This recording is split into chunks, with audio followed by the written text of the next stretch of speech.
جب حضرت سید الشہداء رجب کے مہینے میں یا ذی الحج کے مہینے میں مدینے سے یا مکہ سے تشریف لے جانا چاہ رہے ہیں کربلا کی طرف، تو محمد ابن حنفیہ آ کر سوال کرتے ہیں کہ بھائی یہ سفر پرخطر سفر ہے، آپ اس سفر میں تشریف نہ لے جائیں۔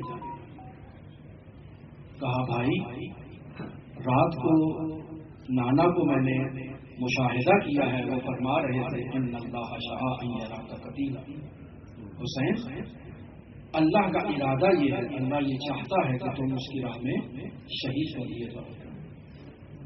بس حسین اللہ کے ارادے میں خود کو فنا کر رہے ہیں، خود کو قربان کر رہے ہیں، حسین اللہ کے ارادے میں تبعیت کر رہے ہیں اور امت کو تعلیم دے رہے ہیں کہ اللہ کا جہاں ارادہ ہوتا ہے وہاں انسان کو اطاعت کرنا ہے۔ فارمولہ وہی اطیع اللہ و اطیع الرسول و اولی الامر منکم، ہمیں اطاعت کرنا ہے۔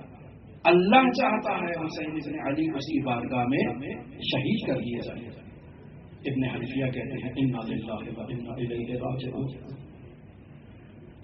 اچھا تو بھائی پھر یہ مقدرات عصمت و طہارت کو اپنے ساتھ نہ لے جائیں۔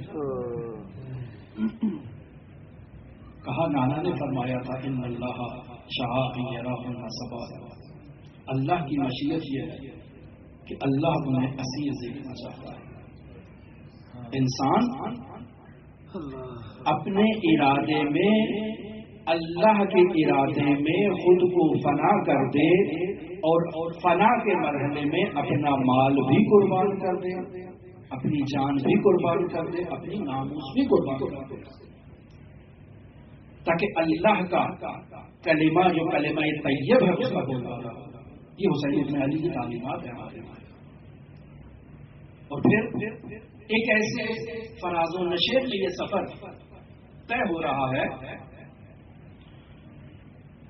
کہ آج کل کا دور ایک گاڑی پر سفر کرنا، اے سی والی گاڑی پر سفر کرنا، اے سی والے جہاز پر سفر کرنا،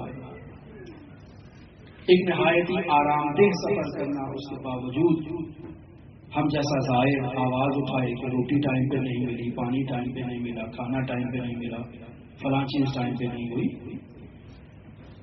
اتنی سہولیات کے باوجود ہمارے اندر شکوہ و شکایات موجود ہیں، لیکن حسین ابن علی تنہا نہیں ہے، مخدرات عصمت و طہارت موجود ہے، چھوٹے چھوٹے بچے موجود ہیں، اور نہایت ہی طاقت فرسا، نہایت ہی مشقت بار، نہایت ہی تکلیف دہ سفر کو طے کرتے ہوئے کربلا کی طرف گامزن ہے۔ اور ایک وقت ایسا آتا ہے کہ حسین ابن علی اپنے اصحاب سے کہتے ہیں کہ ہمارے لیے مہمان آ رہا ہے، پانی کا انتظام کیا جائے۔ سب لوگ جتنا پانی جمع کر سکتے ہیں، مہمان نوازی کرنا ہے، مہمان کو پانی پلانا ہے۔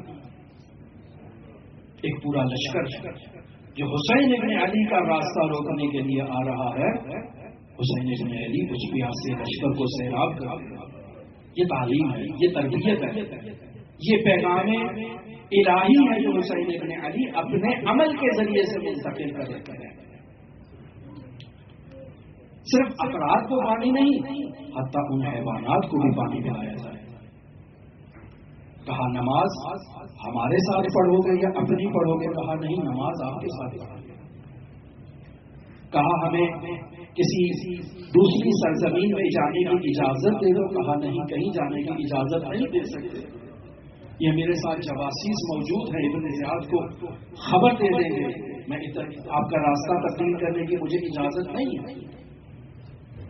اور وہ وقت آیا کہ ایک ایسا مقام ہے، ایک ایسی سرزمین ہے کہ جہاں 2 محرم کو حسین ابن علی پہنچتے ہیں اور ذوالجنا حرکت کرنے سے رک جاتا ہے، ٹھہر گیا، سواری کو تبدیل کیا گیا، دوسری سواری لے کر آؤ، تیسری سواری لے کر آؤ، چوتھی سواری لے کر آؤ۔ بعض شخصیات نے نقل کیا کہ 5 سواریاں سید الشہداء نے تبدیل کی، لیکن سواری نے حرکت نہیں کی۔ اب سید الشہداء پوچھتے ہیں کہ اس سرزمین کا نام کیا ہے؟ کوئی کہتا ہے کہ اس سرزمین کو ساحل فرات طف کہتے ہیں، کوئی کہتا ہے اسے شط الفرات کہتے ہیں، کوئی کہتا ہے اسے عقر کہتے ہیں۔ تو حضرت فرماتے ہیں نعوذ باللہ من العقر۔ کہا کوئی اور نام بتاؤ، کہا اس زمین کو کرب و بلا بھی کہتے ہیں۔ کہا اللہم انی اعوذ بک من الکرب والبلا۔ ایک ایسی سرزمین پر جو کرب و بلا کا مجموعہ ہے۔ حسین ابن علی حکم دیتے ہیں کہ یہاں سبان اتارا جائے، ہا ہونا مناف رقابنا محط رحالنا مسکب دماغنا۔ یہ وہ مقام ہے جہاں ہماری سواریاں اتریں گی، ہمارے خیمے لگائے جائیں گے۔ یہ وہ مقام ہے جہاں ہمارا خون بہایا جائے گا اور ہماری قبروں کی تعمیر کی جائے گی۔ خیمے لگ گئے، آباد ہو رہی ہے کربلا۔ بہن آتی ہے، بعض نقل کرتے ہیں حضرت زینب ہیں، بعض کہتے ہیں حضرت ام کلثوم ہیں، آتی ہے۔ بھائی یہ کیسی سرزمین پر پڑاؤ ڈالا ہے؟ جب سے ہم یہاں آئے ہیں ہمارے قلب میں ایک وحشت ایجاد ہو چکی ہے، بھائی اس سرزمین پر کیوں قیام کیا ہے؟ مولا فرماتے ہیں بہن تمہیں ایک تاریخی حوالہ دیتا ہوں۔ جب بابا کے ساتھ ہم صفین کی طرف جا رہے تھے تو راستے میں اسی سرزمین پر قیام ہوا تھا مختصر۔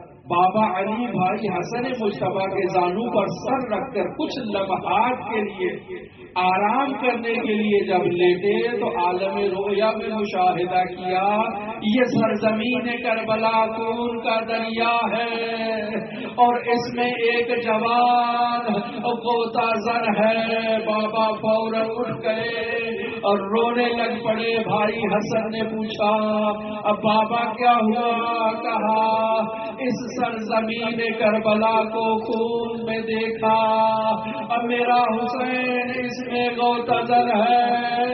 حل من ناظر ینظرنا کی صدا بلند کر رہا ہے، حل من مغیث ان یغیثنا کی صدا بلند کر رہا ہے، حل من ذاب یذب عن حرم رسول اللہ کی صدا بلند کر رہا ہے، لیکن کوئی حسین کی صدا پر جواب دینے والا نہیں ہے۔ امیر المومنین حسین سے پوچھتے ہیں حسین جب ایسا وقت آئے گا تو آپ کیا کرو گے؟ حسین نے کہا بابا میں صبر کروں گا، یہی وہ سرزمین ہے جہاں سے کچھ خاک کچھ مٹھی بھر تبرک لے کر نانی ام سلمہ کو دیا ہے کہ جب اس میں سرخ مائل ہو جائے تو جان لے ہم شہید ہو گئے۔ اور وہ وقت آ گیا حسین ابن علی کا ایک سے بڑھ کر ایک جوان اسی سرزمین کربلا میں شہید ہو رہا ہے۔ حسین ابن علی نے صبر کی معراج کا مظاہرہ کیا، ثانیہ زہرا بھی مشاہدہ کرتی رہی انا للہ و انا الیہ راجعون۔